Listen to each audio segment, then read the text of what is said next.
بسم اللہ الرحمن الرحیم۔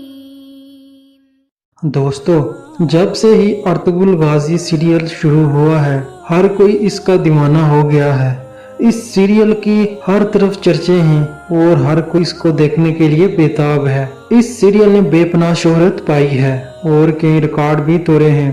یہ سیریل جو بھی دیکھتا ہے وہ دیوانہ ہو جاتا ہے، کیونکہ یہ اسلام کی اس کہانی کو بتایا گیا ہے جس نے خلافت عثمانیہ کی بنیاد رکھی۔ اس ویڈیو میں ہم آپ کو ارطغرل غازی کی وفات کے بارے میں بتائیں گے کہ کیسے ان کی وفات ہوئی، تو ویڈیو آخر تک ضرور دیکھیے۔ تو اگر آپ ہمارے چینل پر نئے ہیں تو سب سے پہلے چینل کو ضرور سبسکرائب کر دیجئے۔ دوستو، ارطغرل غازی کی وفات کے بارے میں سیریل میں تو کچھ نہیں دکھایا گیا، پر ہر کوئی یہ جاننا چاہتا ہے کہ کیسے ارطغرل غازی کی وفات ہوئی۔ دوستو، اللہ کی راہ میں جو بھی مرتا ہے ہم اسے شہید کہتے ہیں، اور جو اللہ کی راہ میں کامیاب یعنی جنگیں لڑتا ہے اور ان میں کامیاب ہوتا ہے اسے ہم غازی کہتے ہیں۔ اور دوستو، ارطغرل غازی کے نام کے آگے غازی لگایا جاتا ہے تو اس کا مطلب ہے ارطغرل شہید نہیں ہوئے تھے، وہ اللہ کی راہ میں جنگیں لڑی اور کامیاب بھی ہوئے، اس لیے ہم انہیں غازی کہتے ہیں۔ دوستو،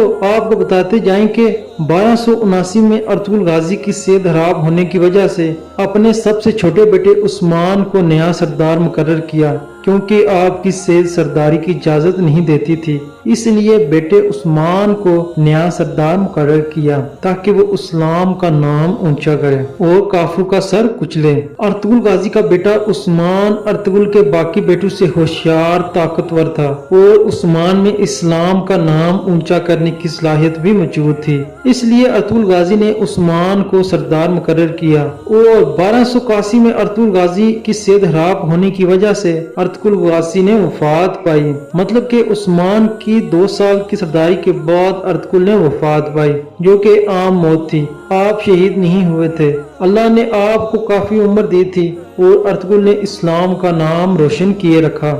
دوستو، ارطغرل غازی کی قبر ترکی میں موجود ہے اور آپ کی بیوی حلیمہ سلطان کی قبر بھی آپ کے مقبرے کے باہر موجود ہے۔ تو دوستو، آج کی ویڈیو آپ کو کیسے لگی تو چینل کو ضرور سبسکرائب کر دیجئے گا۔